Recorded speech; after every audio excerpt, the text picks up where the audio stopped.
Nous avons vu précédemment les différents usages du BIM. Ils nous permettent d'atteindre des objectifs et des résultats.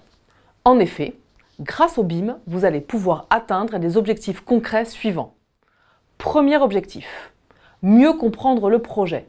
Vous pourrez par exemple mieux apprécier la dimension d'un espace et l'ergonomie d'un local. Cet objectif est atteint en utilisant les usages suivants du BIM vus précédemment.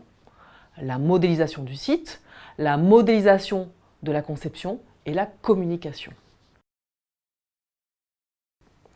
Deuxième objectif, mieux apprécier les intentions architecturales, la constructibilité et l'enveloppe financière. Vous pourrez visualiser les impacts d'une solution technique par rapport à une autre, en termes de longueur de réseau, en termes de système de production par exemple. Cet objectif est atteint en utilisant les usages suivants du BIM. La modélisation de la conception, la communication, la production de livrables, la revue de projet, les études analytiques et l'extraction de quantités et de valeurs significatives.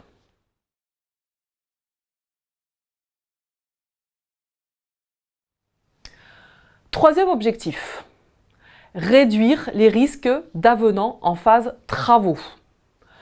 Le BIM implique en effet une collaboration accrue au sein de la maîtrise d'œuvre en phase de conception, ce qui génère moins de problèmes techniques qui apparaissent en phase chantier. Cet objectif est atteint en utilisant les usages suivants du BIM, la communication, la revue de projet, la prévention de conflits à partir de la maquette numérique.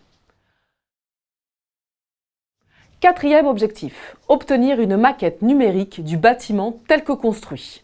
Les plans d'exécution vont nourrir la maquette numérique réalisée en phase conception. L'objectif d'avoir un dossier des ouvrages exécutés ou DOE consolidé est atteint en utilisant les usages suivants du BIM. La communication, la production de livrables, la consolidation des DOE et DIUO à partir de la maquette numérique. La maquette numérique permet au maître d'ouvrage de sécuriser les différentes phases de son projet. La phase conception, la phase réalisation, la phase exploitation. Ceci en réduisant les dérapages financiers et de délais liés à des modifications de projet.